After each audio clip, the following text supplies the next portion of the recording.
विषय ये नहीं है कि स्त्री के विषय में पुरुष क्या सोचता है, विषय है कि स्त्री अपने विषय में क्या सोचती है। गार्गी, अपाला, घोषा, मैत्री, फिर हमारी सीता जी है, तमाम ऐसी देवियां हैं, और जहाँ स्त्री के आंसू गिरते हैं वहाँ पूरा का पूरा पतन हो जाता है। द्रौपदी के जहाँ आंसू गिरे वो पूरा कुल 100 के 100 कौरव समाप्त हो गए। कहा जाता है कि एक स्त्री तभी संपूर्ण होती है जब वो माँ बनती है। तो क्या ये आध्यात्मिक दृष्टि से सही है कि ये समाज की बनाई हुई बात है? ये सामाजिक दृष्टिकोण है। माँ ममत्व अंदर धारण करने से बनती है। बालक को जन्म देके स्त्री जननी बनती है। कौन से शास्त्र में लिखा है ये मुझे आज तक तो मिला नहीं। उस समय पे स्त्रियों को मंदिर नहीं जाना चाहिए, किचन में नहीं जाना चाहिए। शास्त्रों में ऐसा कुछ नहीं है। मासिक धर्म कोई गलत प्रक्रिया नहीं है। ये नहीं होता है तो शरीर के लिए नुकसान है, और अगर इसके कारण स्त्री अपवित्र है तो फिर हर व्यक्ति अपवित्र होगा, क्योंकि इसी से सब जन्मे हैं। तो कोई एक कृष्ण जी की एक लीला जो आप हमारे साथ शेयर करना चाहेंगे? श्री कृष्ण से हमें सीखना है कि व्यक्ति की कीमत समझो, व्यक्ति की पहचान करो। चीजें तो आती जाती रहती हैं।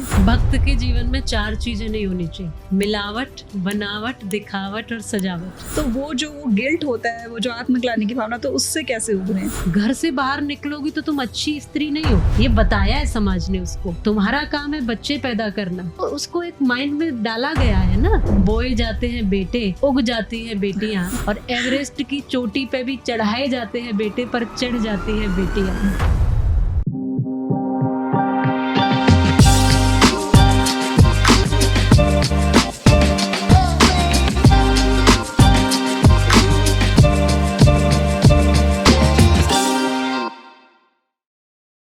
नमस्ते, स्वागत है आपका एक बार फिर से कैंडिड टॉक्स में। मैं हूं डॉक्टर शिखा, और आज की हमारी गेस्ट हैं देवी हेमलता शास्त्री जी, जो कि एक कथावाचक और कृष्ण भक्त हैं।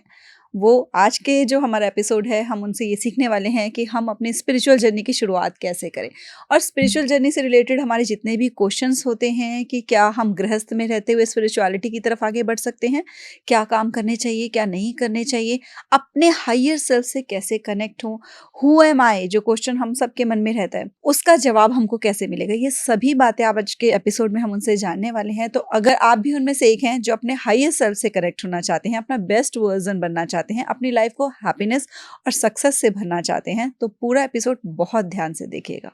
राधे राधे हेमलता जी, कैसे हैं आप? जय श्री राधे। एकदम आनंद में, ईश्वर की कृपा जी। तो हेमलता जी, मैं आपसे सबसे पहले तो आप यहाँ आई हैं उसके लिए बहुत बहुत आपका धन्यवाद। और शुरुआत क्योंकि मैंने कहा आपसे कि मैं आज आपसे ये सीख कर उठना चाहती हूँ, और हमारी ऑडियंस में मैं चाहती हूँ ये सीखे कि स्पिरिचुअलिटी के साथ कनेक्ट होकर हम अपना हायर वर्जन के साथ कैसे कनेक्ट हो सकते हैं, क्योंकि इतना सारा आजकल स्ट्रेस चल रहा है, बहुत सारी चीज़ें हो रही हैं, लाइफ कॉम्प्लिकेटेड बनी हुई है सबकी। तो कैसे हम अपने स्पिरिचुअल जर्नी को शुरू करें? सबसे पहले आप सबको जय श्री राधे। तो हम सबको खुद से जुड़ना होगा। सबसे पहले हमें अपने आप से जुड़ना होगा। आध्यात्म को समझना, सबसे पहले ये समझें कि आध्यात्म, अपने को जानना ही आध्यात्म है।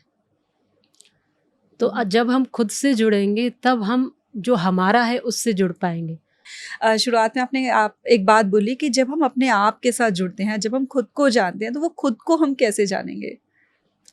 हमारा सबसे महत्वपूर्ण इस पूरे जीवन का प्रश्न ही ये है कि मैं कौन हूँ। बिल्कुल। अगर आप धार्मिक रूप से, आध्यात्मिक रूप से, किसी भी रूप से अगर ये समझते हैं, तो सब प्रश्नों का एक ही प्रश्न है, मैं कौन हूँ।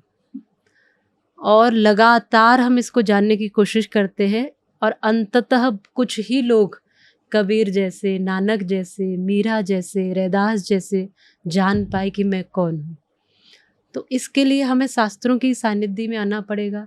जिन्होंने जाना है कि मैं कौन हूँ, या जिन्होंने जाना है अपना परिचय, उनकी संगति में बैठना पड़ेगा। माने हम उन्हीं से सीख सकते हैं ना, जिन्होंने वो रास्ता देखा है, जिस पर वो चले हैं। तो जिन्होंने अपने आप का दर्शन किया और ईश्वर का दर्शन किया है, ऐसे संतों की, ऐसे शास्त्रों की सानिध्य में आकर ही हम सीख सकते हैं कि हम कौन हैं, मैं कौन हूँ। और ये कोई ऐसा बताने वाला विषय नहीं है कि मैंने अपना परिचय जान लिया तो मैं ये बता दूं कि आप कौन हैं। मैंने मेरा परिचय जाना है, ये मेरी खोज है। हम कई बार कहते दुनिया में उसने बड़ी बात कर ली जिसने अपने आप से मुलाकात कर ली। तो आपकी अपनी यात्रा है, मेरी अपनी यात्रा है, और यहाँ आए हुए हर व्यक्ति की यात्रा है अपने को जानने के विषय में।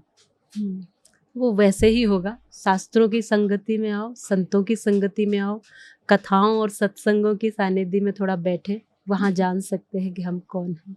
बिल्कुल आपने सही बात बोली कि जो जान चुके हैं हम उनकी संगति में आए और वो शास्त्र पढ़े तो हमको भी उस चीज़ की नॉलेज होगी।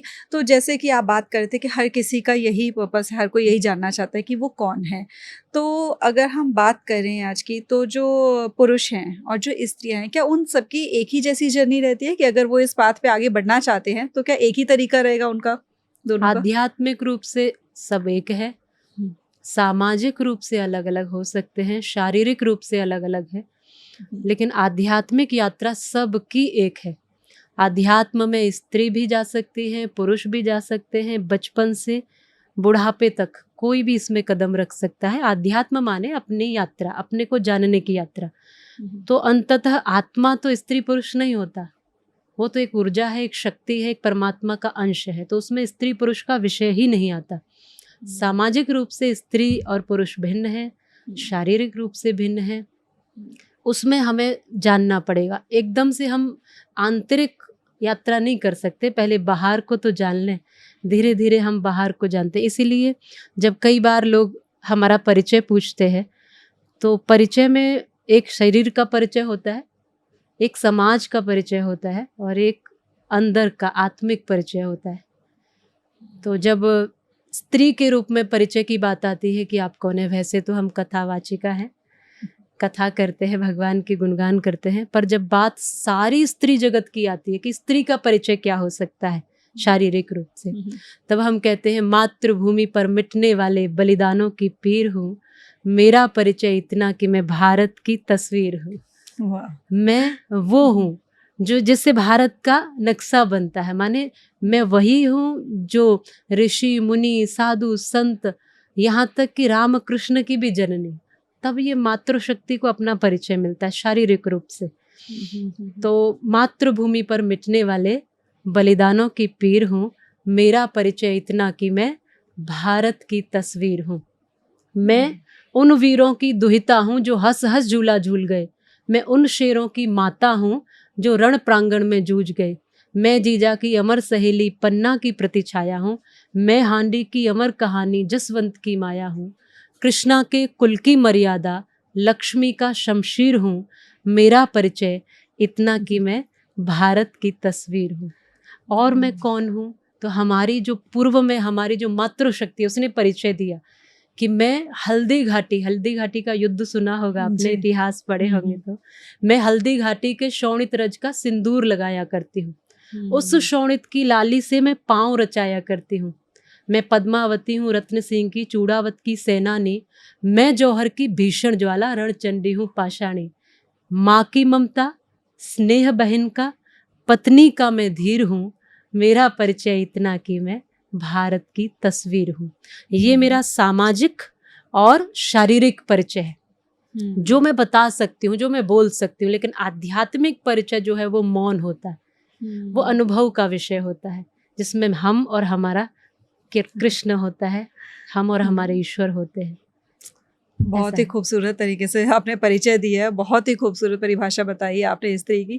तो आप जो ये परिभाषा बता रहे थे ना, तो मेरे माइंड में यही चल रहा था कि आपने इतने खूबसूरत तरीके से इसको बताया है, लेकिन कहीं न ना हमारे समाज ने एक दायरा सा बनाया हुआ है स्त्री के लिए, कि जैसे कि एक अभी हम बात कर रहे थे कि ये कहा जाता है कि एक स्त्री तभी संपूर्ण होती है जब वो माँ बनती है। तो क्या ये आध्यात्मिक दृष्टि से सही है कि ये समाज की बनाई हुई बात है? सामाजिक दृष्टिकोण है, अध्यात्म तो परे है बिल्कुल, ये सामाजिक दृष्टिकोण है, क्योंकि इसलिए कहा कि वो जब माँ बनती है तो उसको ममत्व पता चलता है, उसके अंदर वात्सल्य आता है और वो कितने दर्द और पीड़ा और तकलीफ़ों से गुजरती है, तो उसके अंदर एक सहन शक्ति भी आती है। इसका मतलब ये नहीं है कि जिन्होंने विवाह नहीं किया वो पूर्ण नहीं है। पूर्ण तो वास्तव में व्यक्ति तभी होता है जब वो परमात्मा में मिल जाता है या जो अपने को जान लेता है। अध्यात्म ही मनुष्य को पूर्ण कर सकता है, बाकी ये सामाजिक बात है। हाँ, ये कह सकते हैं कि मातृत्व जब आ जाता है जीवन में तो उसके अंदर एक ऊंचाई आ जाती है, एक श्रेष्ठता आ जाती है। अब यूँ तो श्री कृष्ण की माँ थी देवकी, लेकिन पालन करता थी यशोदा मैया, क्योंकि उनमें ममत्व था। तो माँ बालक को जन्म देने से नहीं बनते, माँ ममत्व अंदर धारण करने से बनते। बालक को जन्म देके स्त्री जननी बनती, पर माँ कब बनती है? जब उसके अंदर मातृत्व होता है, वात्सल्य होता है, करुणा होती है, प्रेम होता है, तब एक स्त्री माँ बनती है। तो माँ बिना बालक को जन्म दिए भी बना जा सकता है। माने माँ का संबोधन इतना विराट है कि जननी और माँ में थोड़ा सा भेद है। ऐसे तो जितने भी जीव जंतु पशु पक्षी मादा हैं वो सब जननी है ना, वो सब बिल्कुल, जननी है। जन्म बिल्कुल। तो वो सब दे रहे हैं ना, पर माँ संबोधन उन्हीं के लिए है जिन्होंने अपने जीवन में उस बालक के निर्माण करते हुए वात्सल्य को धारण किया है, प्रेम जिनकी आंखों में उतर गया है, हृदय में उतर गया है, त्याग जिनके जीवन में है, वही माँ है। बिल्कुल सही बात आपने बताया कि ये क्वालिटीज़ होती हैं जो बताती हैं कि माँ का असली महत्व क्या है और माँ कौन होती है। सिर्फ जन्म देने से माँ नहीं बनते। एक जैसे मैं अभी आपको ये कर रही थी कि कहते हैं कि नारी तब संपूर्ण होगी जब वो माँ बनेगी। वैसा ही एक थॉट ये होता है, कहते हैं कि माँ वो श्रेष्ठ होगी जो पुत्र को जन्म देगी। इस बात के बारे में आपका क्या ख्याल है? हाँ, मतलब पुत्री को जन्म हाँ, दे तो जो ऐसे श्रेष्ठ बहुत नहीं से है। लोग आज भी कहते हैं, मतलब हम इस मतलब 21st सेंचुरी में जी रहे हैं, लेकिन अभी लोग ये कहते हैं कि माँ वही श्रेष्ठ है जिसने पुत्र को जन्म दे दिया। माँ वही श्रेष्ठ है जिसने अपनी संतान को, जिसको जन्म दिया है, पुत्र या पुत्री, उसका सही निर्माण कर दिया, समाज में उसको लव कुश ध्रुव प्रहलाद बना दिया या लक्ष्मीबाई बना दिया या उसको वीर बना दिया, मजबूत बना दिया, वही माँ श्रेष्ठ है। बेटे या बेटी को जन्म देने से श्रेष्ठ नहीं होती। श्रेष्ठ वो तब होती हैं जिनको उन्होंने जन्म दिया है, उनका लालन पालन, उनको संस्कार उन्होंने मजबूती से दिए हैं ताकि वो समाज के लिए उपयोगी बन सके, संसार जो भी संतान है। तो ये बात बस सामान्य सी है, और पुत्र और पुत्री में तो भेद करना ही नहीं है।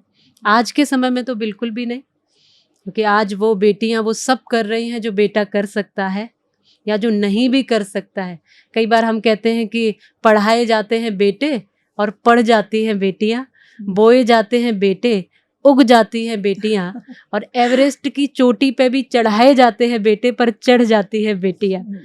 तो संतान बेटी हो या बेटा, आप सही दिशा और सही संस्कार देंगे तो आपके लिए, समाज के लिए, सबके लिए वो उपयोगी होगा। तो केवल ऐसा ना समझे, आज के समय में तो बिल्कुल नहीं कि बेटे की माँ बनना है। ये गाँव में तो आज भी बहुत है कि दादी कहेगी मुझे तो पोता ही चाहिए।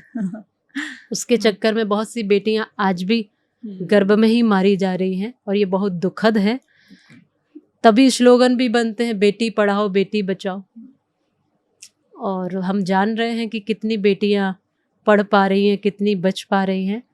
आज के समय में भी हम तो सब जगह जाते हैं, छोटे से छोटे गांव में भी कथा करने जाते हैं, तो वहाँ की सोच यही है कि बेटा होगा तो सोने की सीढ़ी लगाएगा, स्वर्ग ले जाएगा हमको। मैं उनसे कहती हूँ कि बेटा सोने की सीढ़ी लगाएगा, स्वर्ग ले जाएगा, उसका तो पता नहीं, लेकिन बेटा वृद्धाश्रम तो पहुंचा ही रहा है। आज वृद्धाश्रम तक तो पहुंचा ही देते हैं माता पिता, तो उसमें बेटे और बेटी की बात नहीं है जी।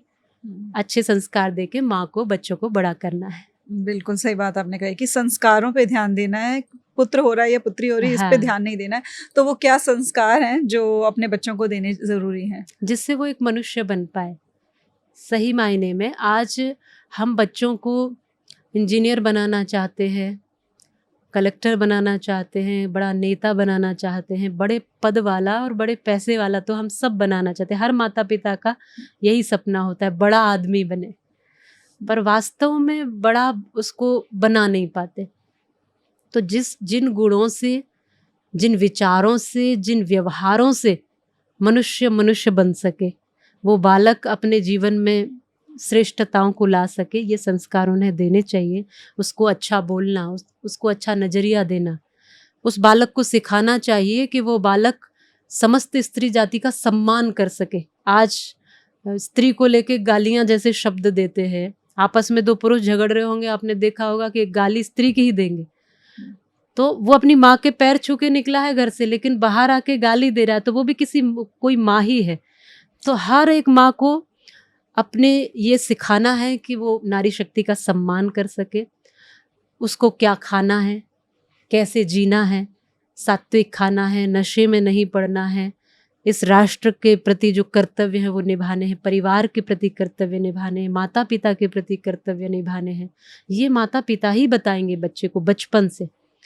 तो समाज, धर्म, राष्ट्र और परिवार से बच्चों को जोड़ा जाए, ये बहुत आवश्यक है। क्योंकि आज आप देख रहे हैं कि हमारे परिवार बहुत छोटे होते जा रहे हैं, बच्चे अलग थोड़ा सा दिशा में जा रहे हैं, ऐसे जैसे कि भावहीन बच्चे हो गए हैं। उनको बहुत ज़्यादा भाव है नहीं पहले की अपेक्षा, डर भी नहीं है और भाव भी थोड़े कम हो रहे हैं। तो माता पिता को ही बताना पड़ेगा हर चीज़। तो बचपन में मैं हमेशा कहती हूँ कि उसको ये सिखा दो कि कार दो मत दो पर संस्कार जरूर दो। हम कार कमाने लगे अपने बच्चे के लिए और संस्कार भूल जा रहे हैं।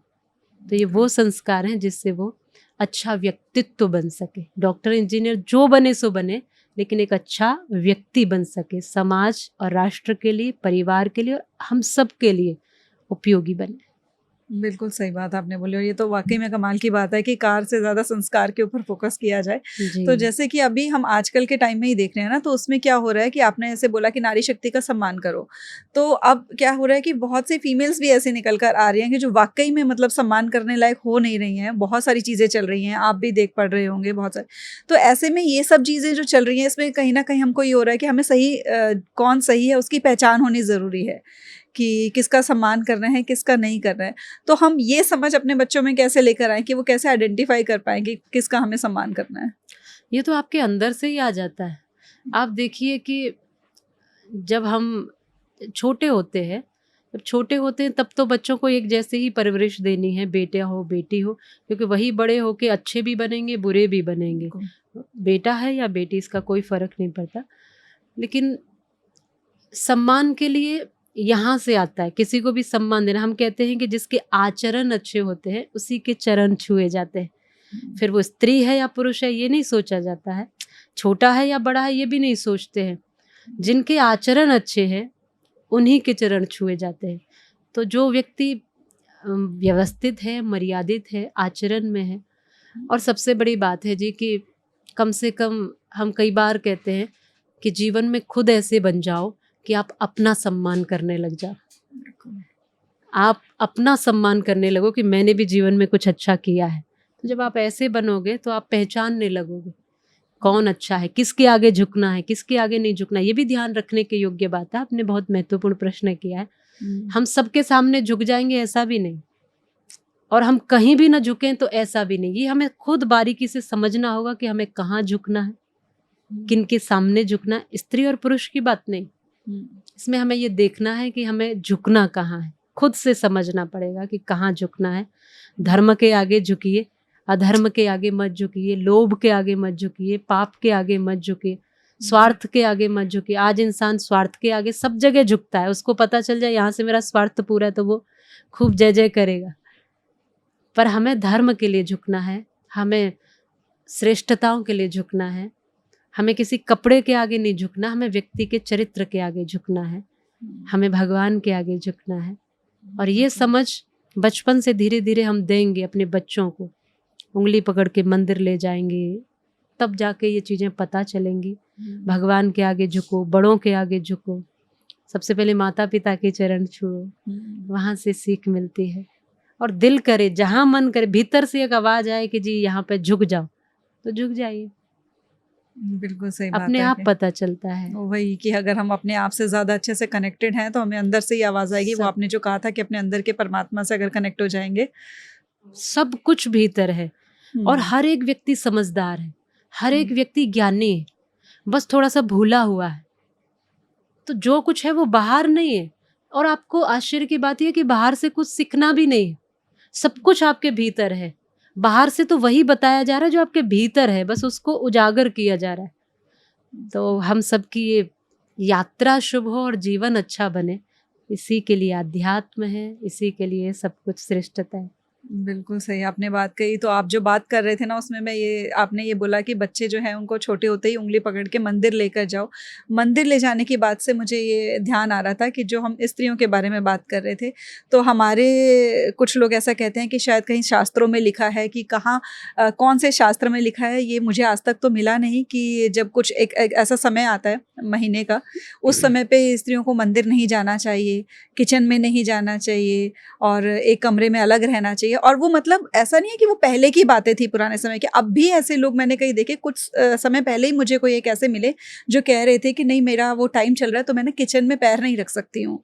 तो ये सारी चीज़ें इनके पीछे क्या कोई साइंस है कि हमारे कुछ शास्त्र ऐसा कहते हैं, क्या लॉजिक क्या है इनके पीछे?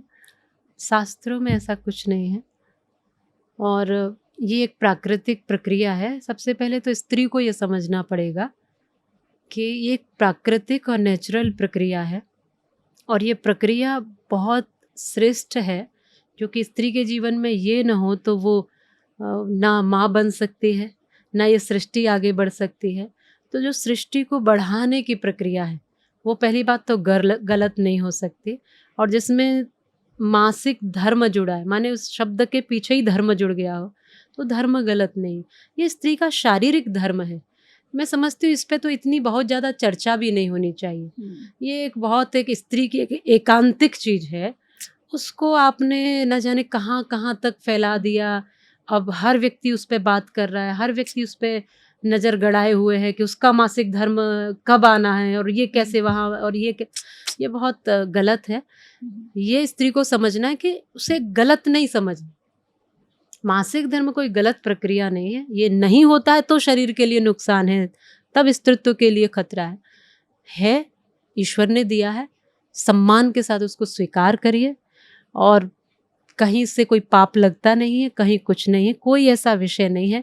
रही बात मंदिर जाने की, बाहर जाने की, देखो मंदिर ना मन जाता है, शरीर नहीं जाता है। और शरीर को बनाने मंदिर नहीं जाते, बिल्कुल। शरीर के लिए मंदिर नहीं जाते। शरीर बीमार होता है तो हॉस्पिटल जाते हैं, मन बीमार है इसलिए मंदिर जा रहे हैं कि मन में सकारात्मकता आए, पॉजिटिविटी आए, है ना।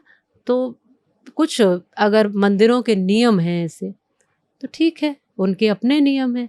स्त्री को लेकिन ये जानना है कि इससे ग्लानि नहीं करनी है कि देखो मैं तो ऐसी हूँ, मैं पुरुषों से फिर नीचे हूँ, छोटी हूँ, क्योंकि मेरे जीवन में ये चीज़ें हैं। या फिर कोई कहता है ये तो श्राप है स्त्री के जीवन में। श्राप नहीं है, ये वरदान है स्त्री के जीवन में। स्त्री के शरीर शुद्धि के लिए, सृष्टि प्रक्रिया के लिए ये वरदान है। तो पहले तो इसको गौरव से स्वीकार करिए। जो स्त्री अपने मासिक धर्म पर अपने को लांछित करती रहेगी, आरोपित करती रहेगी, वो संतान को गर्भ में जन्म देगी, सम्मान के साथ स्थान देगी। अब सोचिए, उसी से तो संतान बन रही है, तो वो उसको कहाँ से सम्मान दे पाएगी या एक सकारात्मकता दे पाएगी। तो इसके कारण स्त्री अपवित्र है, ऐसा बिल्कुल सोचना ही नहीं चाहिए।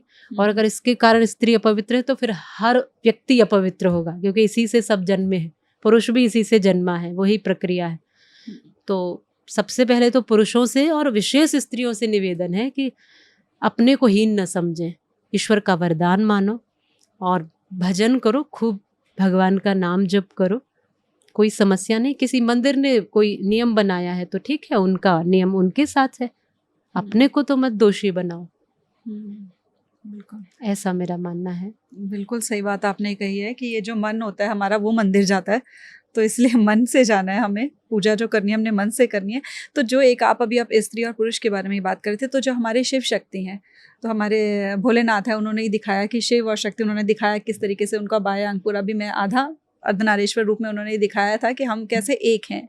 लेकिन बहुत सारे हमारे जो साहित्यकार हैं, आज सुबह ही मैं पढ़ रही थी, बहुत सारे हमारे बड़े-बड़े साहित्यकार हुए हैं जो वर्ल्ड लेवल पे, ना कि सिर्फ हमारे इंडिया के नहीं हैं, जो ये कहते हैं कि जो स्त्री है उसका जन्म ही हुआ है इसलिए कि वो जो पुरुष हैं उनको सर्व कर सके। इवन एक ने ये भी बोला कि स्त्री का जन्म सिर्फ इसलिए होता है कि या तो वो पत्नी बने या फिर वो प्रोस्टिट्यूट बने।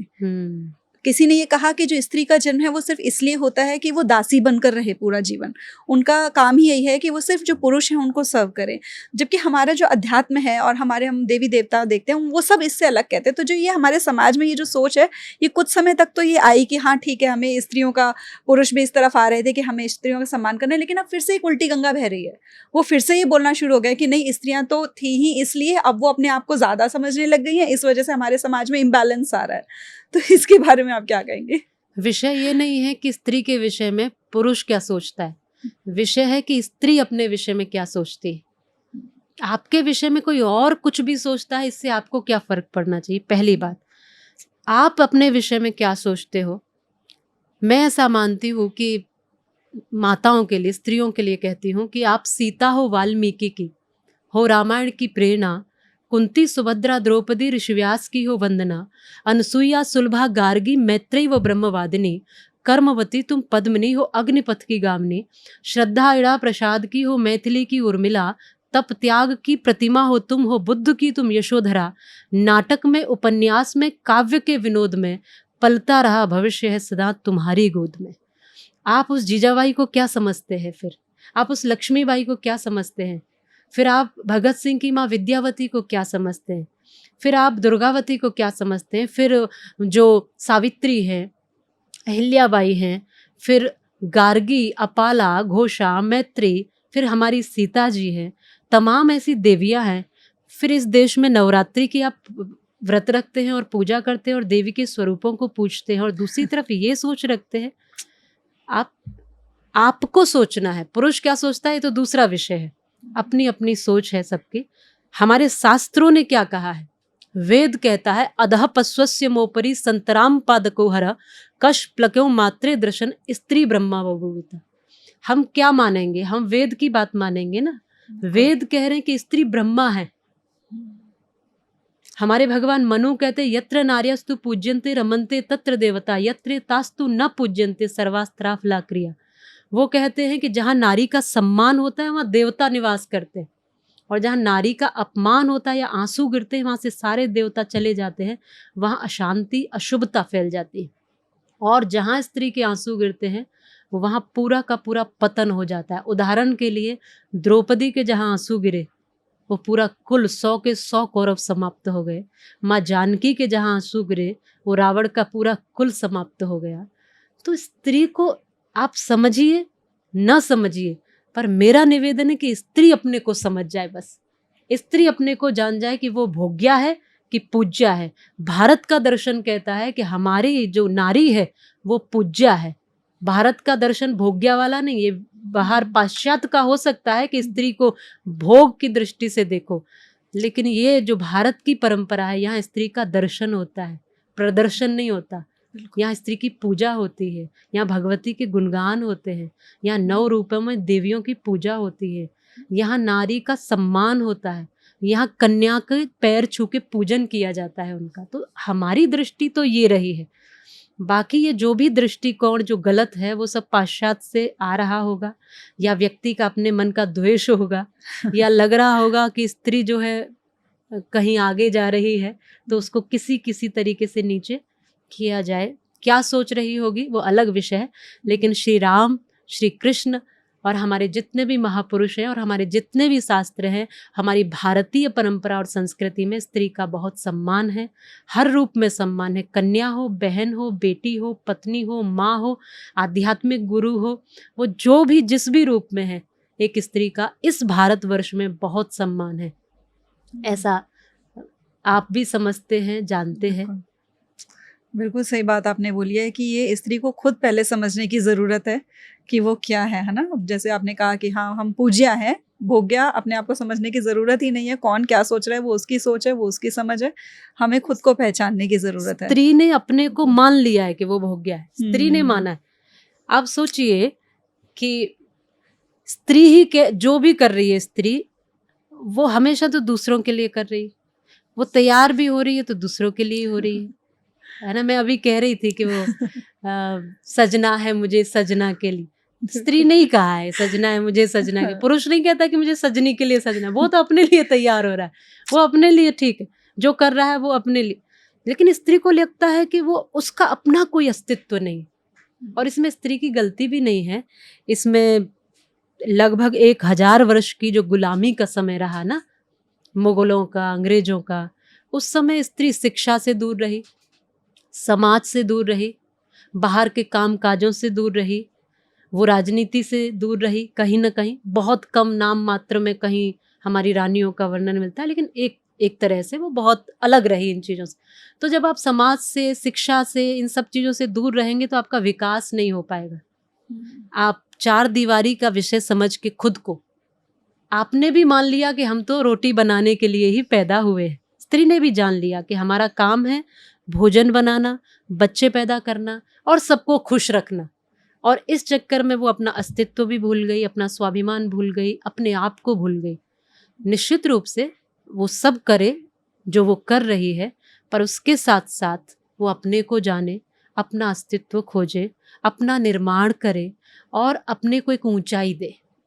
वो हर क्षेत्र में आगे आए, चाहे वो राजनीति हो, धर्मनीति हो, समाज हो, शिक्षा, वो हर क्षेत्र में उसको आगे आना पड़ेगा, क्योंकि स्त्री पे पुरुष से ज़्यादा जिम्मेदारी है, विशेषकर निर्माण की जिम्मेदारी जो है महिलाओं पे। तो जैसी माँ होगी वैसी संतानें अपने आप होंगी, तो शिक्षित, साहसी और बिल्कुल श्रेष्ठ माँ होगी तो श्रेष्ठ संतानें होंगी। मुझे ऐसा लगता है। बहुत आपने सही बात बताई है ये, और वाक़ई में ये जानने की बहुत ज़्यादा ज़रूरत है। और जैसे आपने कहा कि सिर्फ़ रोटी बनाने के लिए नहीं, अगर आगे भी बढ़ना चाहती हैं तो उन्हें बढ़ना है। और जैसे कि आप ये बात कर रहे थे ना, तो अगर मैंने देखा है हमारे समाज में अगर कोई आगे बढ़ना भी चाहती हैं, समाज की भी हम छोड़ें क्योंकि आपने कहा किसी और को नहीं देखना, अपने आप को देखना है। तो जो माताएँ हैं, बहनें हैं ना, वो आत्मग्लानि में आ जाती हैं कि मैं शायद कुछ गलत कर रही हूँ, क्योंकि वही आपने कहा कि भोग्या अपने आप को समझा हुआ है। तो उन्हें लगता है कि असली कर्म मेरा ये था, मुझे ये करना चाहिए था, लेकिन मैं वो कुछ अलग छूट कर रही रहा हूँ, है। वो मेरा वो छूट छूट रहा है। तो वो गिल्ट होता है, वो जो आत्मग्लानि की भावना, तो उससे कैसे उभरें? तो वो उसकी अपनी सोच थोड़ी है, हुँ। वो तो उस पर सोच बरसों से थोपी गई है। वो उसको सिखाया गया, जब वो छोटी बच्ची होती है, भाई है, वो भाई की चिंता कर रही है, वो उसका ध्यान रख रही है, वहीं से उसका ध्यान रखना शुरू हो जाता है हर चीज में। वो जिम्मेदार, वो चीज उसको बताई गई है, उसके अपने विचार नहीं कि तुम्हारा काम है घर में रहना, ये उसको बताया गया है। घर से बाहर निकलोगी तो तुम अच्छी स्त्री नहीं हो, ये बताया है समाज ने उसको। तुम्हारा काम है बच्चे पैदा करना, और इसके अलावा कुछ करोगी तो तुम अच्छी स्त्री नहीं हो। तुम अपने बारे में सोचोगी तो अच्छी स्त्री नहीं हो। तुम कुछ आगे बढ़ने की सोचोगी तो अच्छी स्त्री नहीं हो। वो उसको एक माइंड में डाला गया है ना, इसलिए उसको ग्लानि होती है। लेकिन जब वास्तव में वो ये जान लेगी कि मेरा काम, अच्छा रोटी बनाने में भी मुझे कोई शर्म नहीं होनी चाहिए। फिर एक ये भी चीज है कि फिर हम ये कुछ नहीं करेंगे। हाँ। तो रोटी बनाने में शर्म नहीं होनी चाहिए, संतानों का निर्माण करना वो सब कर सकती है। 8 हाथ होते हैं उसके, अष्टभुजाधारिणी कहलाती है वो सब संभाल सकती है। बस अपने को ग्लानि नहीं लानी है। हाँ, लेकिन बहुत सारी जिम्मेदारियां होती हैं तो थोड़ा कुछ कम कुछ ज़्यादा होता है। परफेक्ट इस दुनिया में कोई भी नहीं है, थोड़ा कहीं ना कहीं इधर उधर होता है, पर धीरे धीरे धीरे धीरे वो सब संभल जाता है। देखना ये है कि महत्वपूर्ण उसके जीवन में क्या है, कौन सा काम है जो उसे करना है, तो उस पर ज़्यादा समय लगाए, उसको आगे बढ़ाए। देखना उसी को पड़ेगा, क्योंकि मेरे जीवन के रास्ते और संघर्ष और चुनौती अलग हैं, आपके जीवन के संघर्ष और चुनौती अलग हैं। हर स्त्री के जीवन में अलग मोड़ है, अलग चुनौती है। तो सबको अपनी जगह से देखना पड़ेगा। आप मेरी जगह से देखोगी और या मैं आपकी जगह से देखूंगी तो वो ठीक नहीं रहेगा। हर स्त्री को अपने पारिवारिक स्थिति, अपनी शारीरिक स्थिति, अपनी मानसिक स्थिति और अपनी सामाजिक स्थिति के अनुसार ही कार्य चुनना है, कार्य करना है और समझना है, और फिर आगे बढ़ना है। रुकना नहीं है, बढ़ना है। सही बात है, रुकना नहीं है, बढ़ना है, अपनी सिचुएशंस चल रही हैं हाँ उनके जी। अकॉर्डिंगली देखकर। तो जैसे हमने बात शुरुआत करी थी यहाँ से कि हम अपने हायर वर्जन से कैसे कनेक्ट हों, तो हमने जो बातें करी उसमें आपने ये समझाया है कि स्त्री और पुरुष मतलब सामाजिक लेवल पे, फिजिकल लेवल पे अलग हैं, हम आध्यात्मिक लेवल पे, स्पिरिचुअल लेवल पे एक ही होते हैं। तो जब हम इस जर्नी को शुरू करें तो कुछ ऐसी चीज़ें जो हम डेली रिचुअल्स हों जो हमें ज़रूर फॉलो करने चाहिए? कलयुग में सबसे महत्वपूर्ण है नाम जप, हम सबको करना ही चाहिए। और सत्संग हम सबको करना चाहिए, संकीर्तन कर सकते हैं, हमारे ब्रज में संकीर्तन का विशेष है। शास्त्रों का अध्ययन सभी को करना चाहिए, भगवत गीता पढ़ें, रामचरितमानस पढ़ें। ये 2 ग्रंथ हमारे यहाँ बहुत सहज हैं। बाकी फिर थोड़े कठिन हैं, उपनिषद हुए, दर्शन हुए, वेद हुए, पर हमारे हर घर में रामचरितमानस होती है। पहले यात्रा कैसे शुरू होती थी कि दादा दादी माता पिता रामचरितमानस लेके बैठते थे, बच्चे सुनते थे और सुन के चौपाइयाँ पढ़ते थे। फिर उनका मतलब चाहे नहीं पता हो, लेकिन जीवन में कभी न कभी उनका मतलब समझ जाते थे। उस समय नहीं आता था समझ। तो ये सब करना चाहिए। भगवत गीता पढ़ें, रामचरितमानस पढ़ें, थोड़ा मंदिर जाएं, थोड़ा सा हम माला जाप करें, ध्यान करें, नाम जप करें। कुछ कुछ जो चीज़ें हैं उनसे हम जुड़ सकते हैं। कथाएं सुने, सत्संग सुने, यहीं से हमारी एक चेतना जागृत होगी। न जाने किसी को नाम जप करते करते अपने भीतर श्रद्धा हो जाए, न जाने कोई कथा सुनते सुनते उसके भीतर श्रद्धा हो जाए। बहुत सारे लोग ऐसे हैं जो कथाओं में आते हैं और उनका जीवन बदलता है। वो कई माताएं हैं, कई स्त्रियां हैं, या कई ऐसे युवा भी हैं जो कभी उन्होंने कथा नहीं सुनी, लेकिन वो कथा में आए, बैठे और उन्होंने जब सुना तो उनको लगा कि सुनना चाहिए। तो हमारे यहाँ जो भक्ति है ना, नवदा भक्ति है। तो 9 प्रकार की भक्ति में सबसे पहली जो भक्ति है वो सुनना ही है, श्रवणम। तो सबसे पहले हम अच्छी चीज़ों को सुनना शुरू करें, अच्छी संगति और सानिध्य में जाएं, ये कर सकते हैं। और विशेष हम मानते भी हैं, कलयुग केवल नाम आधारा, सुमिर सुमिर नर उतरहि पारा। तो भगवान के नाम से जुड़ते हैं तो भगवान से जुड़ाव अपने आप हो जाता है।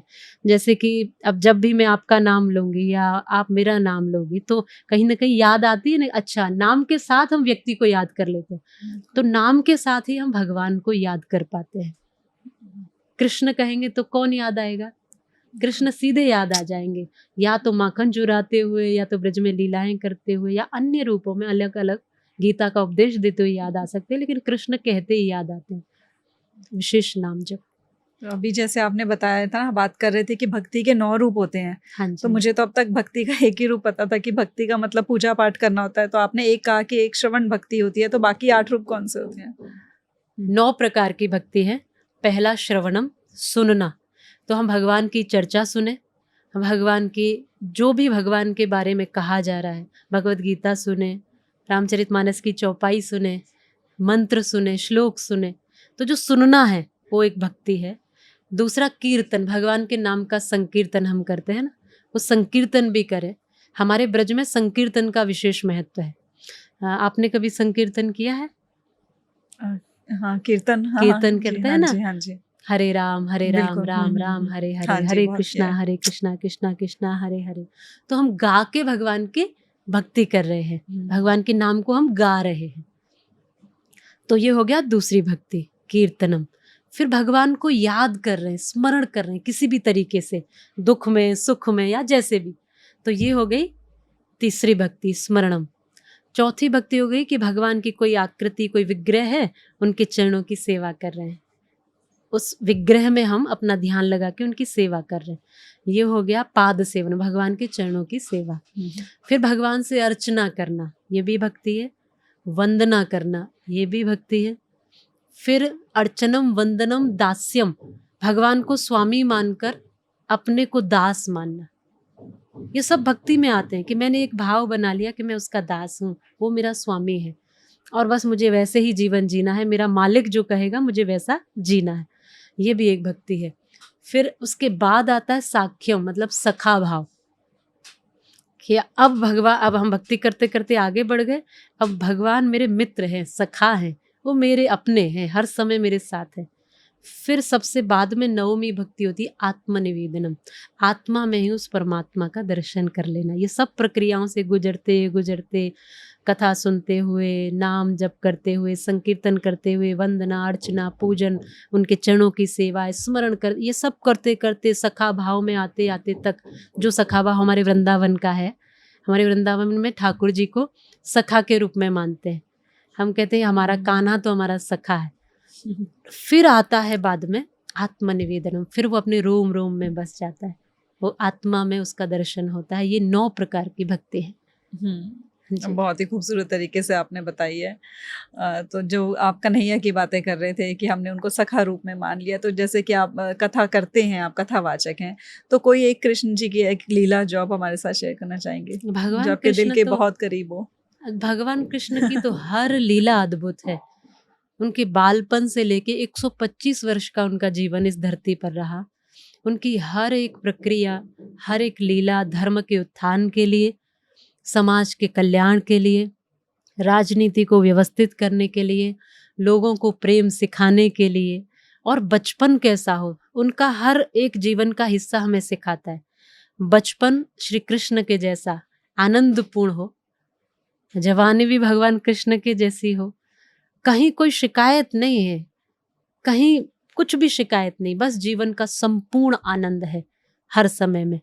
तो भगवान कृष्ण की तो हर लीला आनंद देती है। आप मुझे बताओ कौन सी सुनना चाहोगे? भगवान की तो हर लीला सुंदर है। भगवान माखन चोरी करते हैं, वो बड़ी प्यारी लीला है।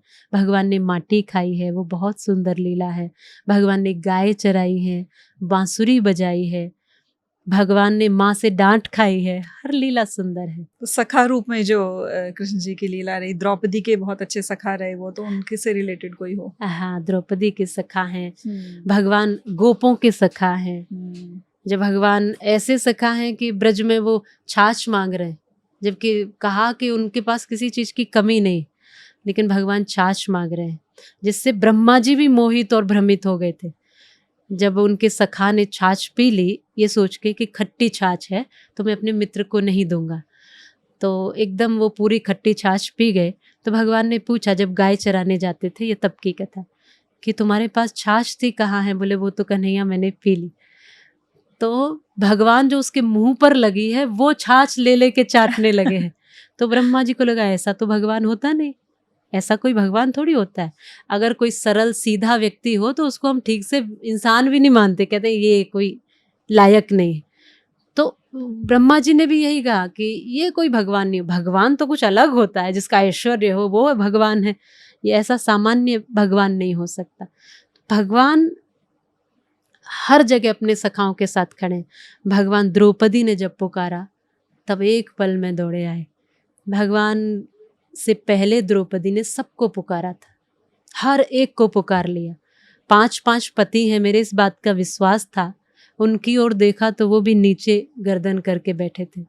फिर लगा कि यहाँ तो गुरु द्रोणाचार्य बैठे हैं, तो गुरु द्रोणाचार्य भी कुछ न बोल पाए, जो गुरु धर्म की बात कहें वो भी कुछ न बोल पाए, कृपाचार्य कुछ न बोल पाए।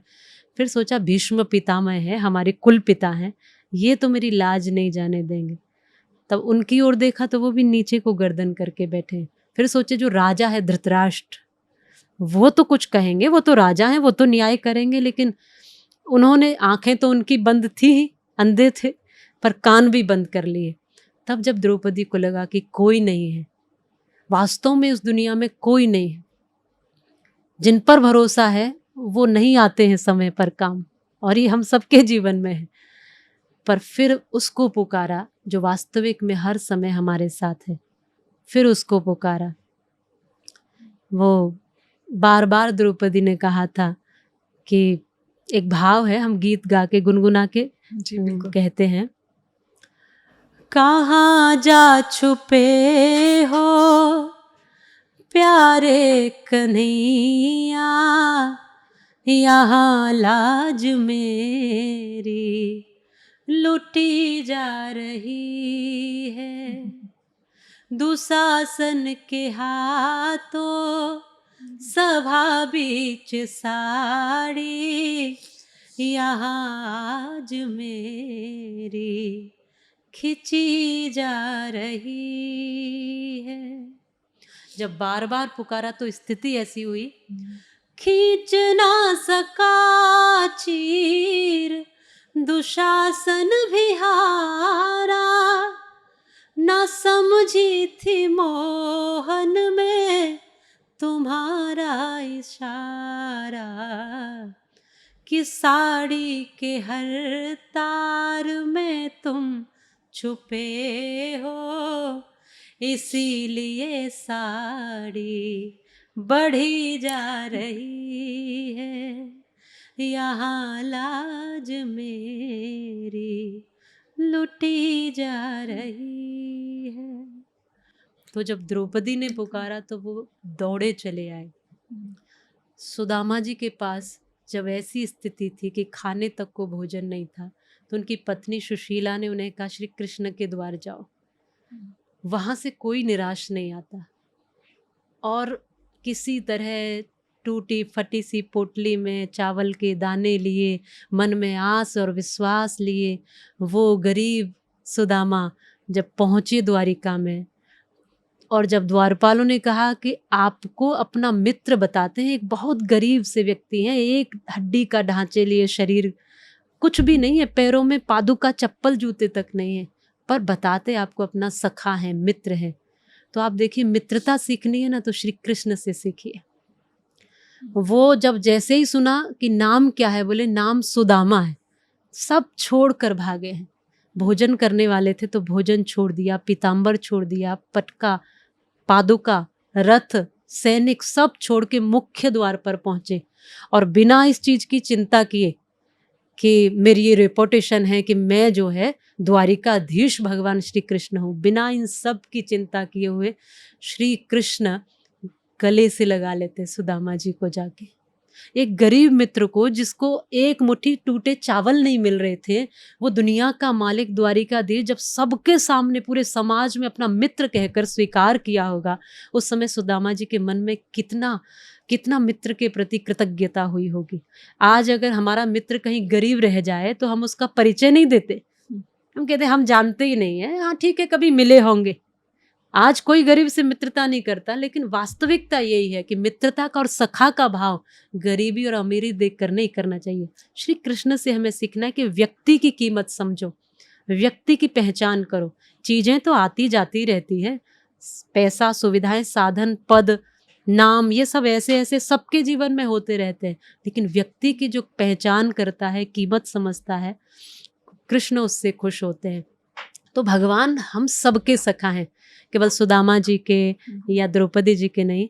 वास्तविकता में अगर हम आज महसूस करेंगे ना, और कभी भी कर लीजिएगा, आप भी कभी महसूस करना, जब लगे कि अब कुछ नहीं सामने दिख रहा, तब कृष्ण को हृदय से याद कर लेना।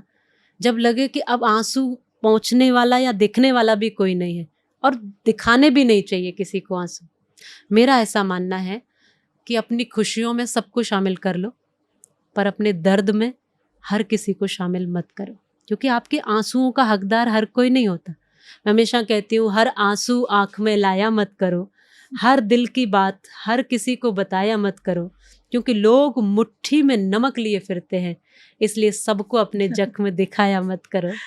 कभी दिखाना हो तो वो बैठा है, वो बहुत पास है हमारे, तो हम सबका सखा हमारे श्री कृष्ण है।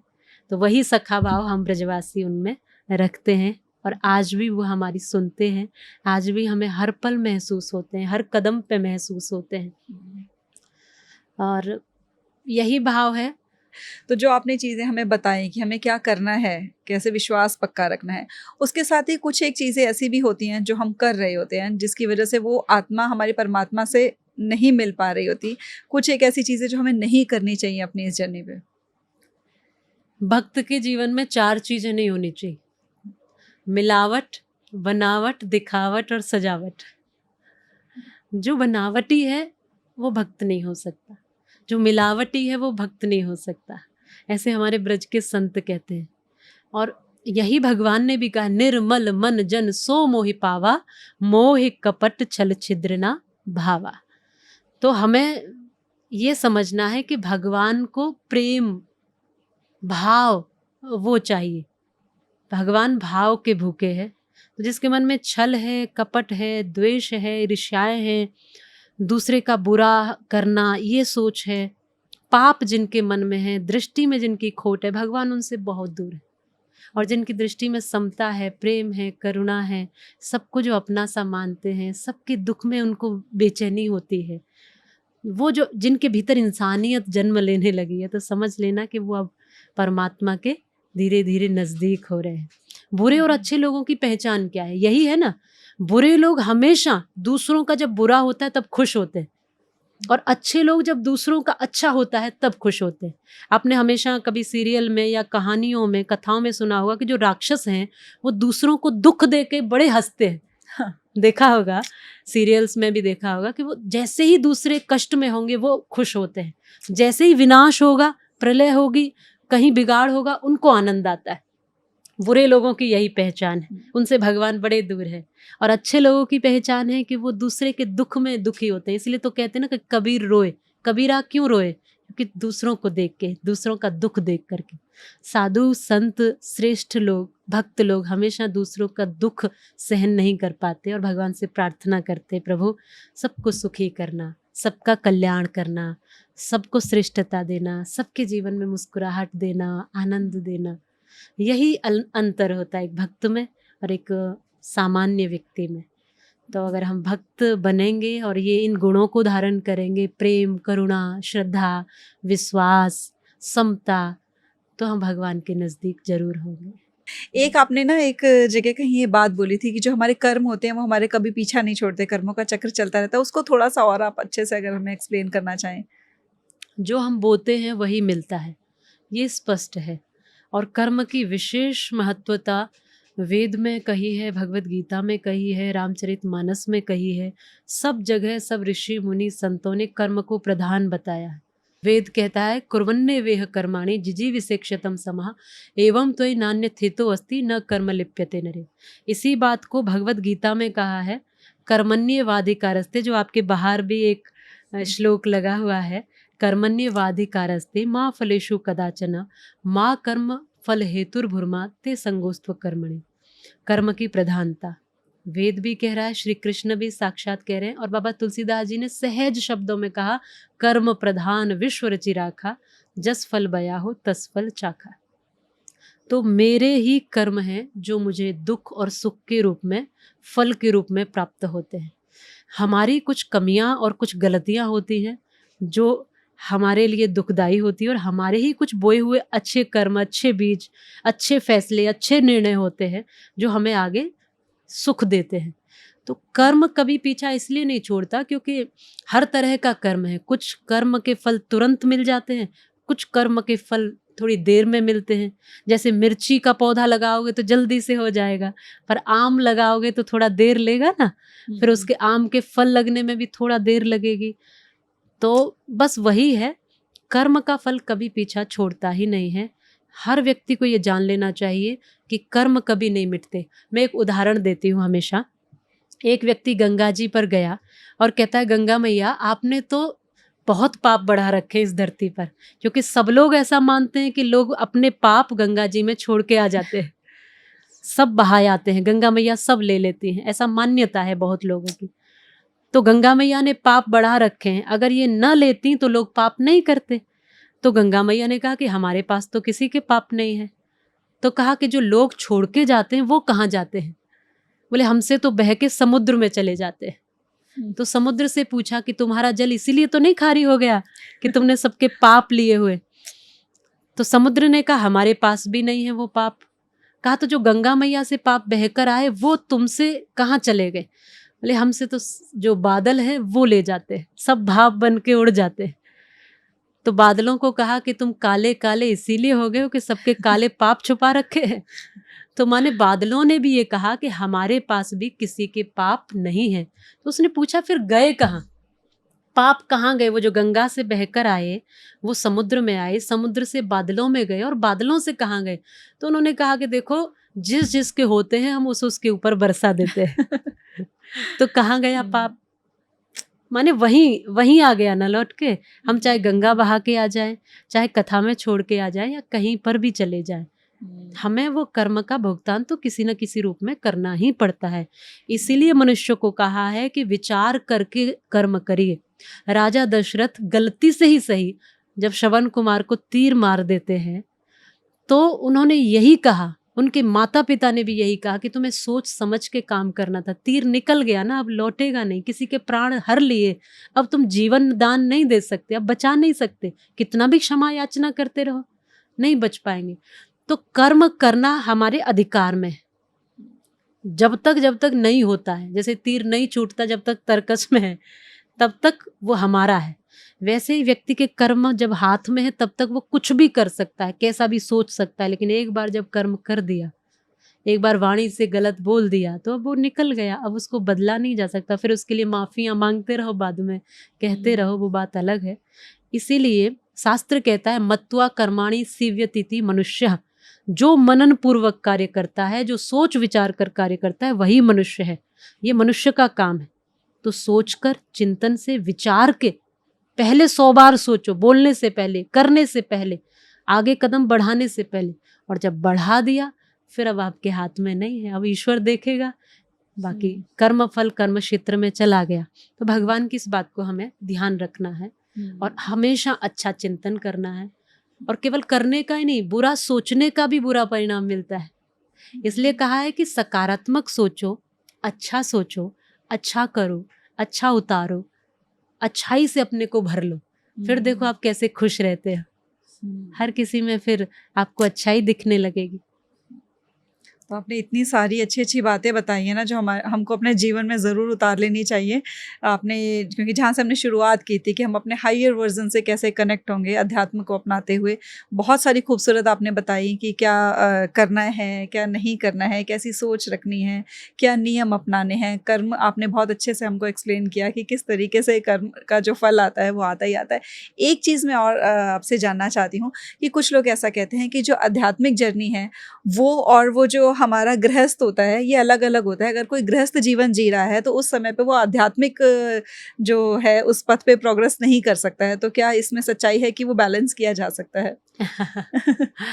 आध्यात्म गृहस्थ या सन्यास का विषय नहीं है, आध्यात्म है आत्मा का परिचय।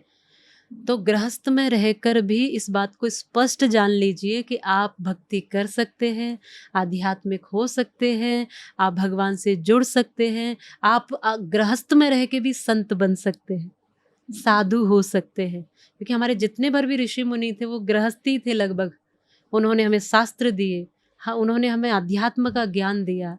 उन्होंने विरक्त होकर, गृहस्थ में होना भी, हम हमेशा कहते हैं हो नाव तट से बंधी, हमारे बड़ों ने ये हमें सिखाया, हो नाव तट से बंधी लहरों की मनमानी न हो, नाव को उस पार जाने में परेशानी न हो, देख माझी याद रखना कोई नादानी न हो, नाव तो पानी में हो पर नाव में पानी न हो।